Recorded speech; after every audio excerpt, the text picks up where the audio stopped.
My name is Hugh Evans and I'm the CEO of the Global Poverty Project.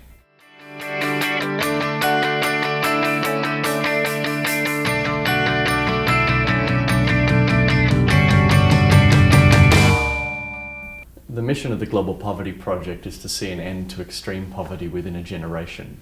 So we focus on extreme poverty, those living on less than $1.25 per day, which is the kind of useless suffering where a child will die for a lack of a 30-cent immunisation.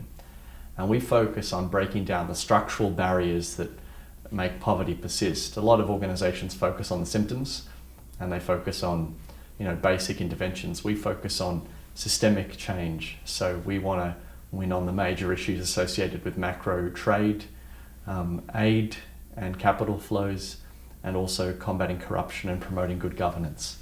So we do that through a number of ways. We run large-scale public mobilisations of people. For example, a few years ago I co-produced the Make Poverty History concert with Bono and Pearl Jam, which was beamed all around the world, and we successfully, as a result of this movement, with a number of other aid agencies, we successfully doubled Australia's foreign aid contribution and released an estimated $4.3 billion for the world's poor, which is growing up and being passionate about these issues all my life.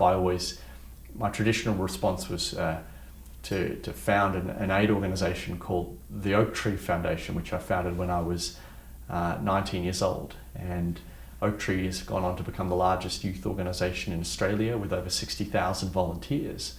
And we went on to provide educational opportunities in 6 countries to over 40,000 young people. And this is a really important intervention. I believe that education is incredibly powerful. But I was also grappling all the time with this challenge of how do we actually see an end to extreme poverty? Because if I fundraised all my life, I could probably only raise perhaps the equivalent of what World Vision or Oxfam or the big agencies do, which is capped at about $1 billion globally, or $300 million per market per year. And I always thought, well, we need to be able to create change. If we're talking about 1.4 billion people who are living in extreme poverty, we have to approach poverty at the systemic at the systemic level as well. And so the Global Poverty Project does just that. We mobilise large numbers of citizens to influence public policy and also influence corporate policy as it relates to the end of extreme poverty. Be that through fair trade, corporate policy, supply chain management, combating corruption, or be that through seeing large-scale capital released for the world's poorest. This is how we focus our energies.